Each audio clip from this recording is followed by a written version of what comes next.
Hi. In this next podcast, you're actually not going to see video for the first time in our series.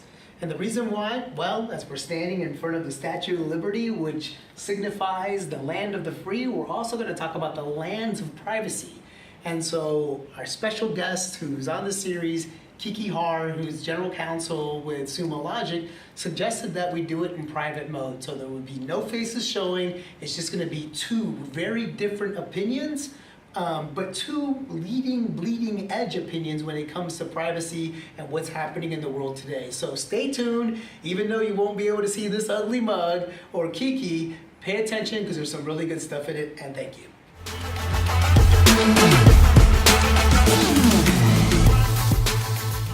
Hi, my name is George Gerchow, CSO of Sumo Logic, and I'm joined today by our wonderful brand new general counsel, Kiki Haar.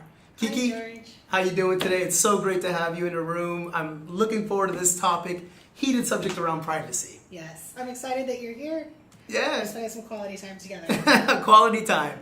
And so one of the things that we talked about this week via Slack was the whole Google fine that took place. You had some interesting comments around that, and I wanted to share those with our customers, our prospects, the listening world out there, and then mine as well too. We were talking about the nature of the fine, what brought it on, and how they actually came to that number. So what are your thoughts about the whole subject?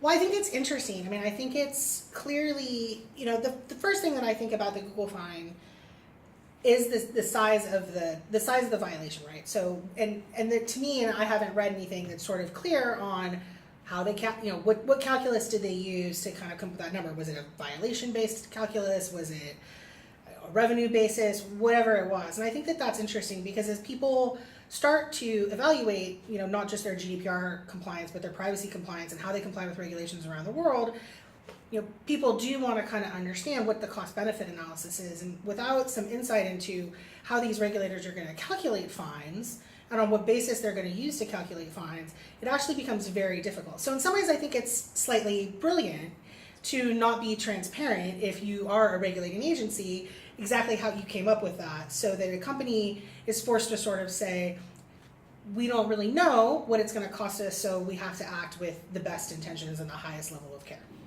Makes total sense. They don't want to give away their secret sauce, Exactly. Right? But at the same time, we knew going into this that it'd be like 4% of overall revenue or 20 million euros or whatever it was going to be. It seemed like there was going to be some flat numbers around that, but then all of a sudden, out of nowhere, it comes up with this $57 million fine, which is like, okay, are you making it too small enough? Because it's not small for us. So by the way, for Sumo Logic, not small. We never want any part of that. I think that there are very, very few companies in the world who would say that is a small amount of money. But it's Google, right? So like someone like Google or Apple, they could actually look at that and go, you know what, I'm just going to pay that and move on. Or, are they going to turn around and say, you know what, I'm going to fight that because I don't think that it's an accurate number and I don't think that the violation constitutes what's actually taking place here with the fine. I agree. And I think fight is maybe too strong of a word, but if I was them, I think they're going to want to look at the behavior that's alleged, what they think that behavior really is, vis-a-vis. So they clearly have, from the regulatory agency some statements on how the regulatory agency believes that they're acting. They're going to need to align that with how they view what they're doing. Any company would do that, right? I mean, and then kind of assess, I think, a little bit, what is that? Like, are there pieces of this? Like, did they get pieces of it, inaccurate? Like, are there features of this fine? One of the things that I think is really interesting is the jurisdictional issue. Google is clearly headquartered, and many companies are headquartered, in different European countries. Google, which I believe is headquartered in, Ireland, but here you have a French regulatory agency leveling a fine.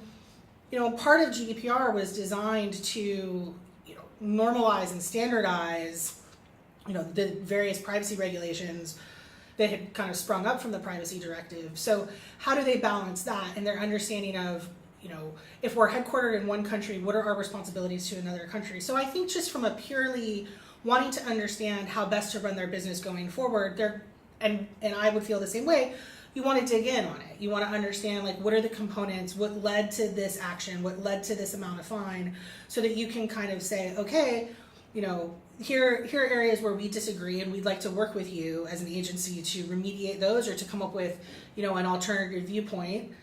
Here are things that we agree, are accurately represented.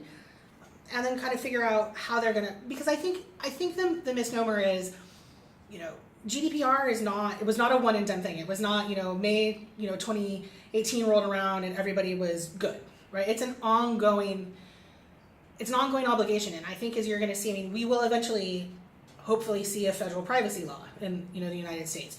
You will see privacy laws in other countries. California, we already have. California consumer regulation, yeah. Right. So for all of these things, like privacy is just building. It's just building. It's becoming much more of a mission critical board level focus.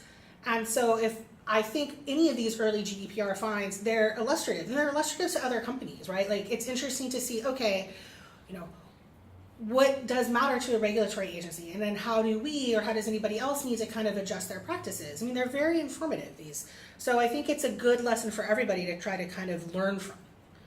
Yeah, no, that makes sense, and that's what we're hoping to do is all learn from it. And look, I'm kind of on Google's side with this right now because it's one of those things where you read about it and then everyone's like, oh, Google doesn't really care about privacy, which in my mind is not true. Because what you said is correct in my mind, that Google and the regulator and whoever that was should work together to a path to say what really happened here, what is actually justified and what's not. Then maybe it should hit the media, instead of it just being blurted out there, in the first place. So hopefully it's a learning opportunity for all of us. I'm not looking forward to seeing more fines come down the pike, but again, I think that we're going to get better from it. Companies in the Valley are definitely going to get better from it. And what I'm really hoping though is that ISO actually releases privacy by design, and we don't have a separate privacy law for federal. We don't have a separate one for Illinois.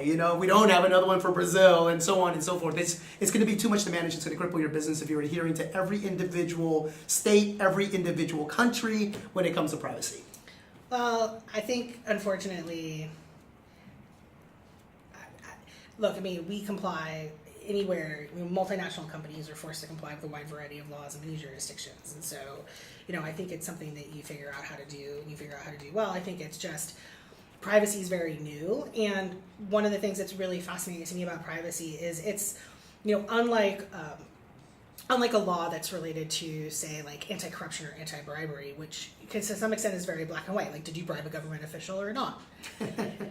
Privacy reflects cultural norms. It reflects the feelings and the interpretations of a particular country's populace, right? And so, Europe has different feelings about privacy than the United States. The United States has different feelings about privacy than Australia. Australia has different feelings about privacy than India. And so that's one of the really kind of fun things about privacy is it's not just a very black and white area. A lot of it is gray, and a lot of it is cultural, and a lot of it is, trying to figure out, how to do business on a global basis while taking all of these, cultural norms and different laws into account. It's actually, it's an intellectual, challenging exercise. Absolutely, but then, like if I start breaking it down even more, I could say, okay, so like for me, I'm from Panama. That's where I originate from. In Panama, there's like 15,000 different kinds of Panamanians. So now I'm going to say there's a regulation for Panama, but then based upon what neighborhood this individual grew up in and what his family looked like and what class they were in, now they have a different view on privacy, and I have to cater to that as well too. So where does it stop? I guess is the question is, how deep do we go? So there has to be something that's manageable that maybe works 80% for everyone, and then we manage the outliers. I don't know. I'm a huge fan of privacy. I'm with you. So by the way, one of the funny things about this podcast is we're not recording it because Kiki cares so much about privacy, which I respect. Me, well, I like to have my stupid face on camera all the time.